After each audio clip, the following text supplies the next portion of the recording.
So, thank you for coming to our conversation around legacy. I'm Kelly McMillan. I'm Nathan Capel. And I'm Ronell Richards. Awesome. So, we're going to just go ahead and get started. I want to tell you a little bit about our backgrounds. In the last 10 years, I've spent in what we call the technology channel, selling technology. And in the last 7 years, I've spent the time with a cloud company selling contact center as a service and also AI most recently. Native Houstonian. So, I'm really happy to be with you guys here today. My name is Nathan Capel. I'm the Chief Operating Officer of Legacy TSD. I spent 25 years in corporate America, mostly in operations and global supply chain. For the last 7 years, I've been an investor in private placements and venture capital, most of the investments having to do with social impact. My primary focus in terms of industry has been healthcare, manufacturing and distribution, and financial services. Thank you to all of you for coming. My name is Ronell Richards, and I serve as the CEO and co-founder of Legacy. Probably we would call this a serial entrepreneur. I've been in entrepreneurship for nearly 30 years, and it makes me feel really old to say that. But over that point in time, I have launched about 5 companies. Some of them we had a pretty good run of success, and some of them not so much. But the journey was in entrepreneurship, the journey is what it's all about. And so over that period of time, I've had the opportunity to coach and lead so many wonderful people. And that's the most indelible mark for me. If you want to look up and see exactly what it is that I've done, trust me, I'm all over social media and all over Google. But the most important thing to me has been the thousands of people that I've been able to impact through entrepreneurship. In addition to that, I'm also a sales instructor working for LinkedIn and other major companies, and of which I have about 120,000 global students. And hi, I'm Kelly McMillan. I'm our Chief Technology Officer here at Legacy. And in the past 10 years, I've spent a ton of time in technology in the channel. And we'll get into a bit of that later, what the channel is. However, I've spent time working with cloud companies, and most recently, I held a role as a head of voice partnerships at an AI firm. My time and my tenure within those organizations, I've helped help companies go from a $500 million org to over $1 billion with the revenue that we've been able to bring in, specifically in my customers, about a quarter million of that in the last 6 or 7 years in this space. In addition to serving from a technology perspective, it's really near and dear to me to spend time in the community and helping those come behind us and really understand technology, how to leverage it, and also how to use it in our personal and our professional lives. So I'm excited to continue this conversation. Beautiful. Awesome. So each of us on the stage comes from a different path in technology and entrepreneurship. Yeah. Ronell, I'll start with you first. Yeah. What inspired you personally to take the leap, and how did those experiences help you get to legacy? Well, in some respects, I feel like I was just born into it, right? I didn't even have a choice. My parents are both entrepreneurs, and my fondest, most earliest memories were of them in business and me being right there next to them. My parents owned the very first, um, my parents owned the very first African American beauty supply and salon in northern Utah, and which is where I grew up. I know it's kind of weird, right? A very early age, I'm right there with them, right? And learning how to hone my skills as an entrepreneur, but more than that, also being, that we're in the salon and beauty supply business for serving the Black community, really learning the importance of community and the support that is necessary from the community and serving the community and how to serve the communities at a high level. So yeah, that's where it kind of starts for me in terms of my entrepreneurial journey. But then beyond that, I mean, I've been an entrepreneur myself for, again, nearly 30 years. I like to say I was born into it, but I officially got into it in 2001. And from then until now, I've started companies that were technology focused companies primarily, and all focused on driving sales revenue for partner companies like AT&T, Comcast, different software companies. In addition to that, hey, listen, I've tried some different things as well. Like I had a supplement business because that was a passion of mine, and through that process, that's one of the things I learned. Well, one of the things I learned through that process is that when you can tie your passion to your entrepreneurship, it becomes really powerful, right? And it's something that let's just be frank, entrepreneurship can be hard. And one of the biggest issues with entrepreneurship in terms of why it's so hard is we don't have a path. Yeah. We don't have a path for success. A lot of times we're doing things for the very first time. So when you can tie a passion, whether it's serving the community or a certain product or service that you're really passionate about with your entrepreneurial journey, that's where the magic happens, right? Mhm. Because it becomes bigger than you. And so those moments when you're not making money, when things are going slow, well, that is what fuels you through it, is that you have a purpose that's bigger than yourself. And so that's, of all the things that I've learned through my entrepreneurial journey, that's number one, Mhm. without a doubt. I love, and I'm going to actually tap into what you said about family and coming up with your parents in the space. For me, it was my grandparents. So, my grandparents, I'm from Port Arthur, Texas. And so, my grandparents had the first Black owned record truck company and service station.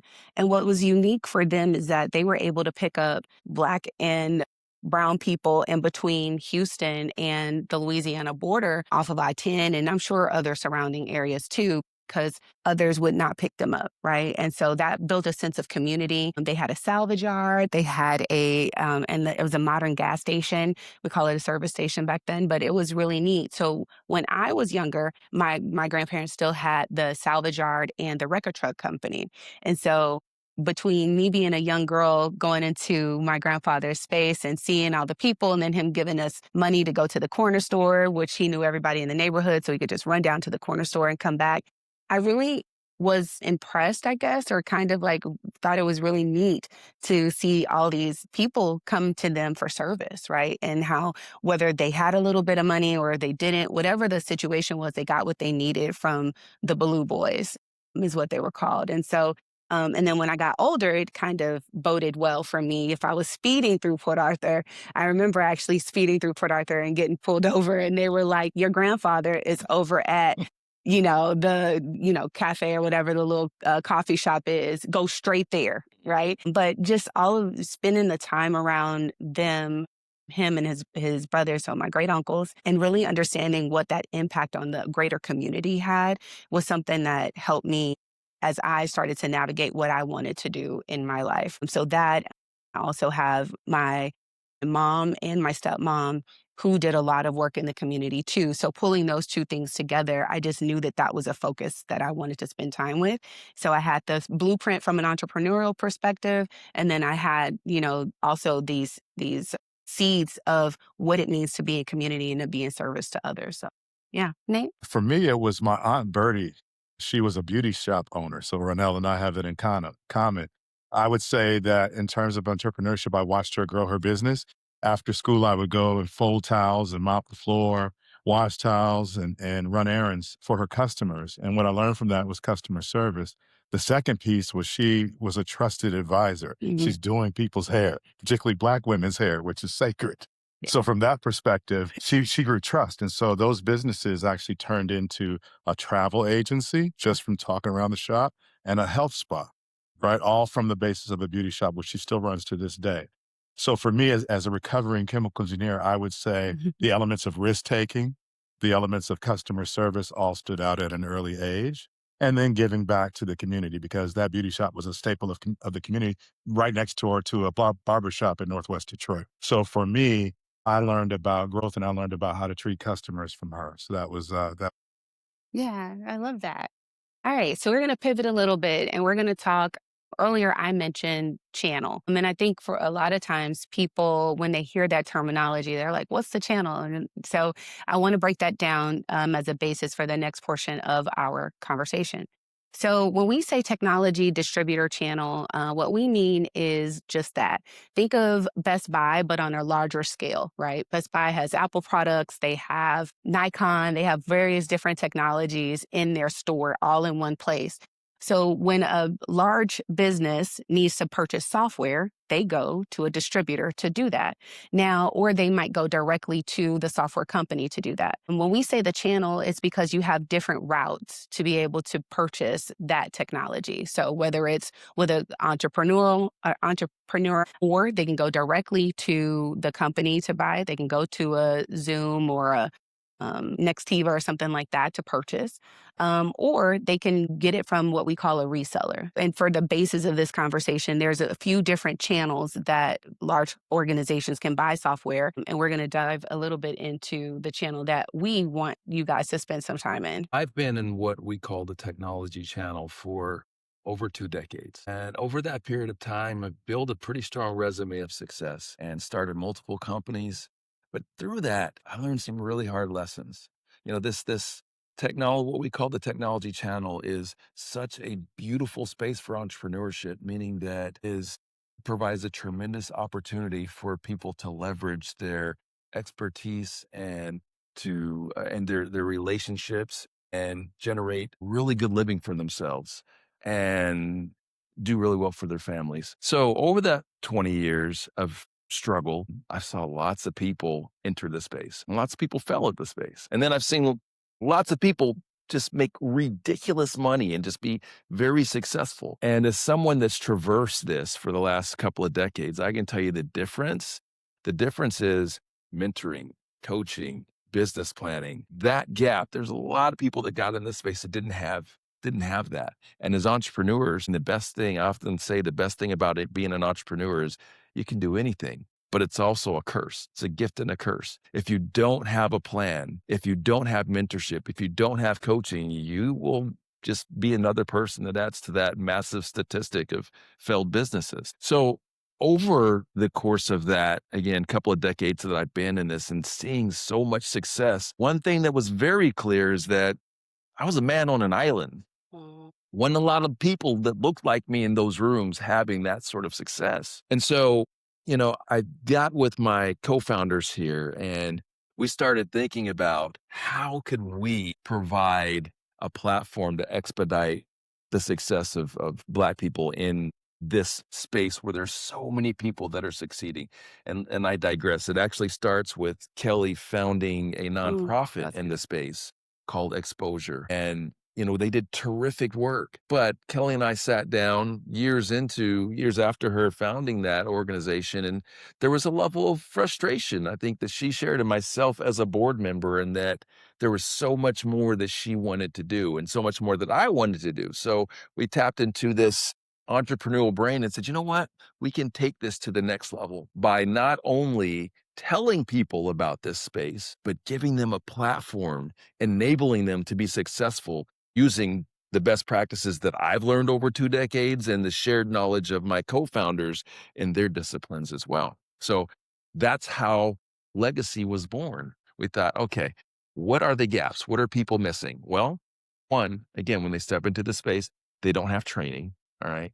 So they're left to their own devices, and that leads them mostly to failure. Two, they don't have community. And if you look like us, you really don't have community. Yeah. So they don't have community and they don't have mentorship. So we spent almost 2 years building this model out so that we could help provide an opportunity for entrepreneurship. And we've come up with a goal that is very aggressive, but very achievable, and that we're going to generate $100 million in revenue through the work that we're doing with Legacy. So that's kind of the genesis of Legacy and what we're about. But I will allow Nate to go ahead and get into a little bit more of the tactical. Yeah. So before I do that, I want to piggyback on what Ronell and Kelly have already said about the founding of Legacy. What attracted me as a non-tech person Mm. was really the opportunity to give back. So one of my mantras in my career is learn as much as you can in your 30s, earn as much as you can in your 40s, teach as much as you can in your 50s, and give back as much as you can in your 60s. And so we are all well on course for defining our own legacy, Yeah. right? We're refining it at this point. But you're in your 20s. Thank you. I'll give you $20 later. The point being is that we are at a point in our careers where we're ready to give back and also continue to grow in the communities that we serve. And so one of the important things for me as a non-tech founder was, number one, how are we helping people of color strive in this space? Yeah. But number two, an opportunity to give back and teach. I want to talk about a little bit about Legacy's founding from my lens, as I was on the vendor side of the house. So Ronell was an entrepreneur.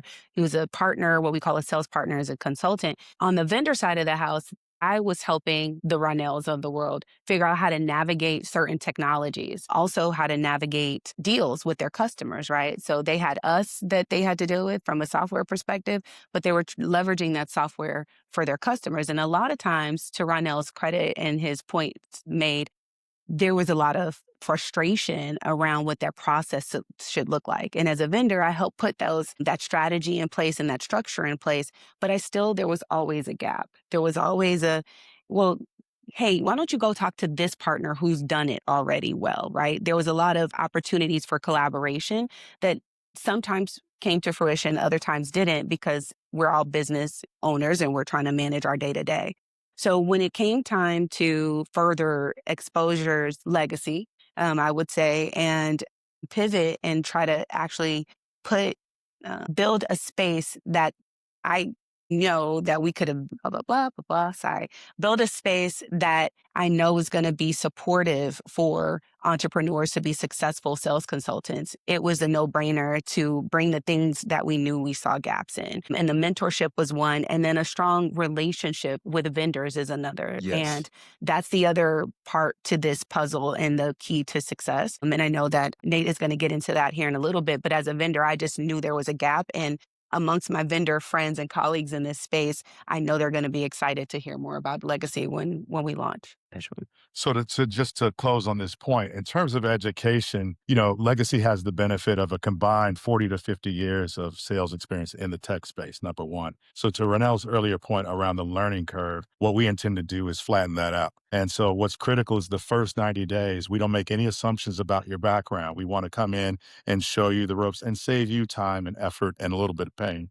And that starts with building your business. For those of you that have been 1099s before, this is not new, but we even go as far as to show you how to set up your LLC, right? We talk about time management as essential.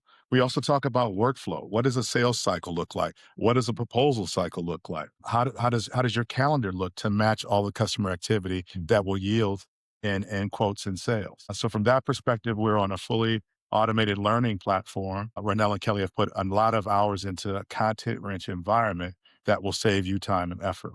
So it's really a blueprint and, if you will, a playbook for how to execute deals. So from a flow perspective, we're ready to go. Our next objective is to go out and find talent. Yeah.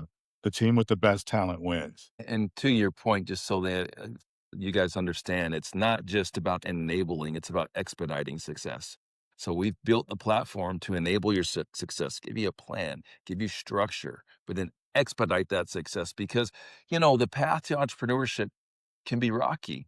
Here's something that's really, I think, timely that we're just going to come out and share it with you all. And Nate and I, on the way over here, we're having a conversation about some recent news, and it just further exemplifies why this is so important. This work that we're doing. So our current administration is, let's just say it what it is. There is an attack on us, and this has increased the sense of urgency. What I mean by this is that we heard on the way coming over, we were discussing how Black Lives Matter has been named as a terrorist organization by the president. And so when we see that racism and bigotry are no longer just something that people are whispering behind the scenes, but when it's starting to become policy, well, we have to think about, well, what can we do to impact that?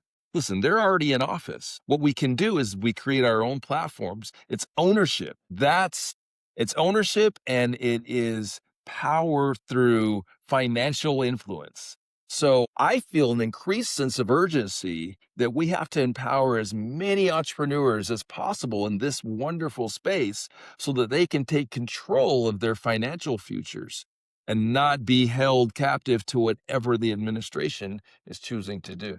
And to add on to that, I think it's also important that because of what is happening within the administration, that we lean on each other for community. And so each one of our inspirations, entrepreneurial inspirations, where were they buying their technology from? Yeah. Right. And so why not buy that same software and technology from people who understand your business? They are part of your community today. They understand why you're in business and maybe some of your, you know, opportunities for growth. And so We need that collective collaboration if we're gonna make it through these times right We now, need community more more than than ever. ever. You look at what's going on right now, we're talking about rolling back civil rights legislation. Mhm. This is real. This is Yeah, happening. That train has left the station, so to speak. So we have to ask ourselves, what is it that we're going to do? yeah. So this is what our mission is. This is what we're doing. And so we want to help to not only empower you all, but again, expedite your success so that you can control your own destiny. In terms of controlling your own destiny, another thing would be the sense of community doesn't just start at a value, right? This is how we intend to run the business. And so, from that perspective, we talked a lot about training and education earlier, but don't forget the power of learning amongst each other Yeah, and learning from seasoned leaders. collaboration. So, what we intend to do is announce a wave of cohorts. We're starting with wave one, which will consist of about 10 candidates roughly. And the ideal setting will be you learn individually, but then you come back and learn collectively, and we are here to facilitate and support that through weekly calls that will either involve one or all of us, depending on the theme. In Mhm, addition, you'll have nine other people that you can rely on with through a shared experience, right? mhm. This is not a competition. This is co-opetition to grow your individual businesses. How can you learn from us as your leaders, but also learn from your peers in terms of growing your book of business? And to Kelly's previous point about vendor relationships. So, one of the things that we're bringing to the table here is our collective influence in the space. Humble brag, but yeah, we have a lot, both between Kelly and I, a lot of influence in the technology channel. So, we spend a lot of time vetting out who our partners would be. We can choose lots of different companies, but we've chosen companies that we feel align with our values and can support the success of our team. And they're gonna support that success by having solid technology. The relationships, as you've alluded to, that we have with them is because we've either worked with them, we've sold with them, we've hosted community events with them. So we know that they're in alignment with our values, but the technology works. And at the end of the day, they're asking us to leverage their brands and leverage our brand, excuse me, to our customers on behalf of their technology. So it has to work. So we've come up with 6 different pillars for the technologies, and these are all advanced technologies that our customers are purchasing today, and some that are platform technologies and then others that are advanced in AI. So it's a very exciting time to first of all learn something different and also understand technology in a way that you have some independence from whatever is happening in the world too. So, yeah. Great stuff.